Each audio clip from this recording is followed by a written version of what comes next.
Hello all, today is day 22 of learning to speak in English और आज हम सीखने वाले हैं एक concept, difference between how much and how many. वो चीजें जिन्हें हम गिन सकते हैं, काउंट कर सकते हैं, उन चीजों के लिए क्वेश्चन पूछने के लिए हम वर्ड यूज करेंगे how many. For example, how many pens do you have? How many packs of ice cream will we require in the birthday party?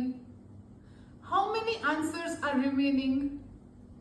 और वो चीजें जो हम काउंट नहीं कर सकते हैं, जिसकी गिनती नहीं हो सकती है, उसके लिए हम वर्ड यूज करते हैं how much. How much does this shirt cost?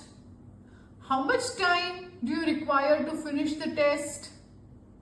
I hope you are clear between the difference of how much and how many.